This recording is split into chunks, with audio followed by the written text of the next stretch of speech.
vamos a empezar con la escuela dominical.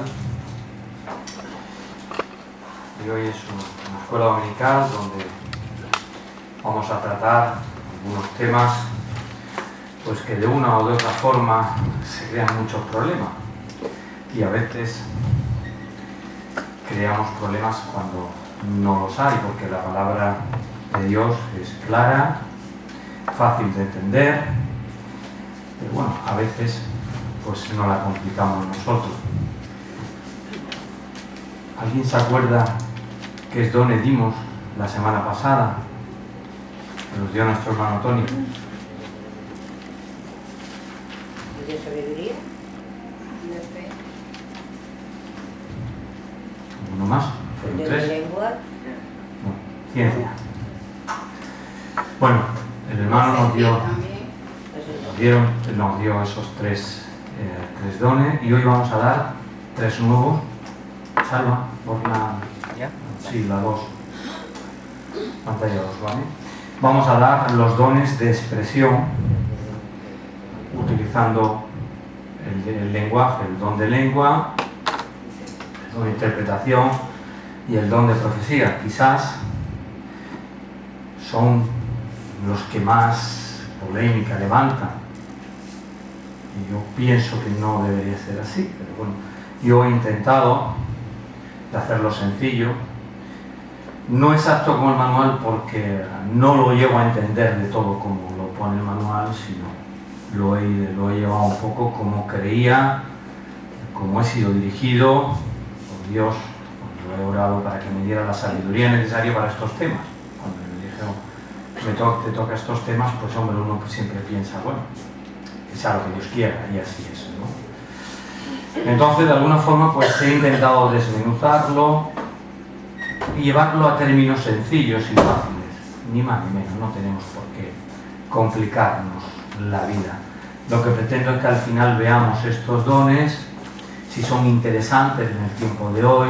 No voy a decir que dejen de ser bíblicos, porque ya lo veremos que son bíblicos, pero darle el sitio que le corresponde a estos dones, los momentos que corresponden y por qué tienen que ser o no tienen por qué ser, y no pasa nada. La iglesia no deja de ser iglesia, ni deja de ser bendecida por tenerlos o no tenerlos. Desde hace muchos años, hasta los fines del siglo XIX, el don de lengua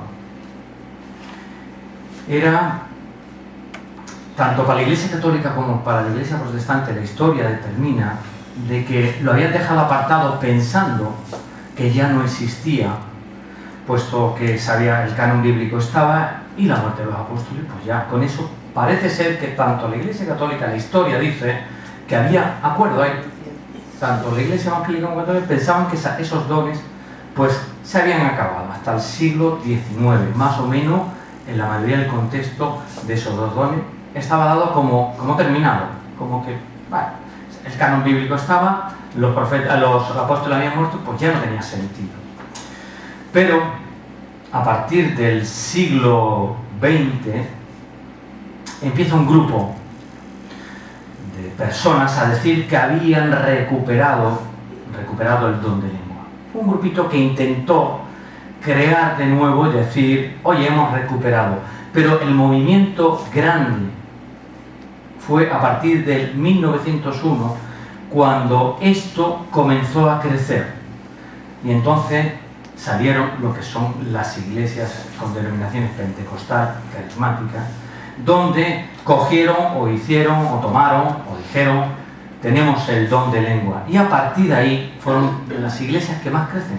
Las iglesias pentecostales carismáticas parece ser que son dentro del orden de lo que son las iglesias evangélicas, son las que más crecen. Y un poco yo las llevo hoy de comparación, no pretendo nada, solamente que, bueno, siempre es bueno comparar por qué sí, por qué no de las cosas. Yo la llevo con una comparación para que veamos, ¿no?, lo que hacemos, lo que hacen otras iglesias, pero bueno, más o menos la idea mía es llevar pues a que entendamos eso y que pensamos sobre ello.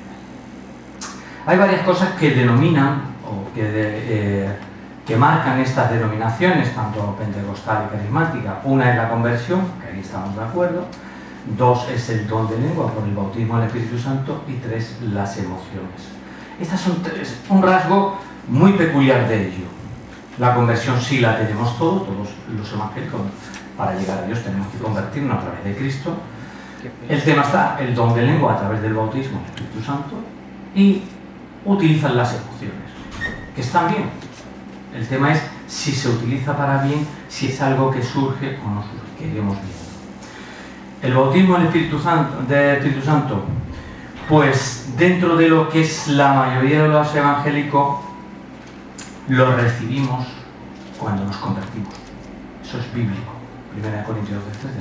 Cuando nos convertimos, recibimos el Espíritu Santo y por lo cual pasamos a pertenecer al cuerpo de Cristo formando así la parte de la iglesia invisible, eterna en Cristo.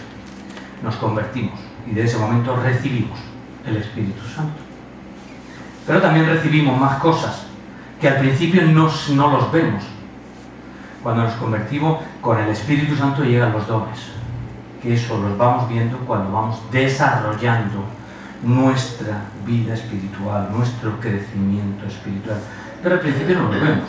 Al principio tenemos una conversión y recibimos el Espíritu Santo. Y cuando recibimos el Espíritu Santo, ¿qué nos hace? ¿Qué es lo primero que empezamos a ver? ¿O qué nos hace? Es El cambio. el cambio. Y empezamos a entender la Biblia. Eso es lo primero que hace el Espíritu Santo. Porque si nosotros leemos antes de convertirnos la Biblia, como la lee mucha gente, pues es un libro más. Pues es un libro. ¿Por qué? Porque no lo entienden. Cuando recibimos el Espíritu Santo, cuando nos convertimos, empezamos a entender la Biblia. Voy pasando pantalla, si no. ¿Ves?